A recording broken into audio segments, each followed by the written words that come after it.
भाइयों, जो हमारे सांस्कृतिक प्रतीक हैं उनको लेकर भी विवाद खड़ा किया जाता है।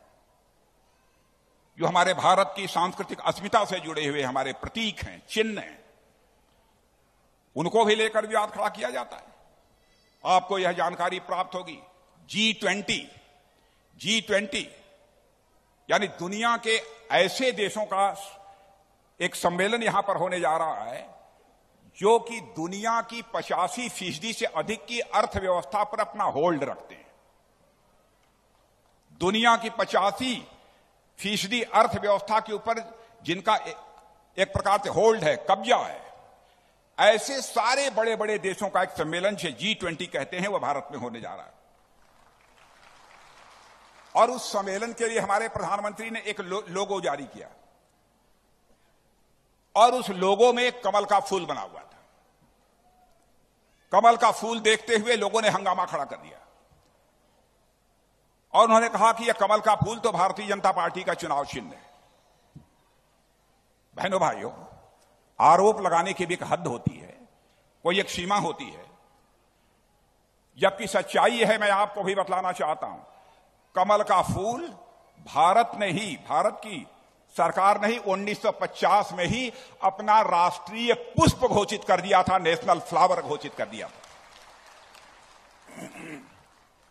और उन्होंने यह इसलिए किया क्योंकि कमल का फूल इस देश की सांस्कृतिक पहचान का प्रतीक है, इसलिए किया गया। जब 1857 में प्रथम स्वाधीनता संग्राम लड़ा गया मेरे बहनों भाइयों, तो आजादी के मतवालों ने एक हाथ में रोटी और एक हाथ में कमल का फूल लेकर जो है आजादी की लड़ाई लड़ी थी। यह है कमल का फूल। क्या हम उस कमल के फूल को भुला दें? क्या यह करके प्रधानमंत्री ने कोई बड़ा अपराध किया? उसको लेकर पूरा हंगामा खड़ा करने की कोशिश की।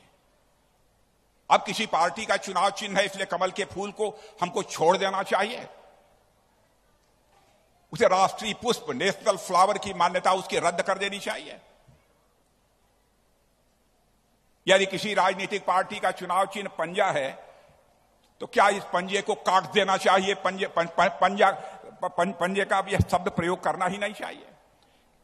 यदि किसी का चुनाव चिन्ह साइकिल है तो क्या साइकिल छोड़ देनी चाहिए? साइकिल पर नहीं बैठना चाहिए? क्या केवल चुनाव चिन्ह होने के नाते? बहनों भाइयों, कुछ लोग ऐसे हैं कि जो भी हमारी चीजें भारतीय संस्कृति की अस्मिता के साथ जुड़ी हैं, उनसे वह परहेज करने की कोशिश करते हैं। लेकिन आप आश्वस्त रहिए कि बहनों भाइयों, जब तक हमारी यह सरकार है, हम भारत की सांस्कृतिक अस्मिता पर किसी भी सूरत में आंच नहीं आने देंगे, चाहे उसके लिए हम सबको कितना भी बड़ा बलिदान करना पड़े। कैसी अद्भुत संस्कृति है हमारे भारत की।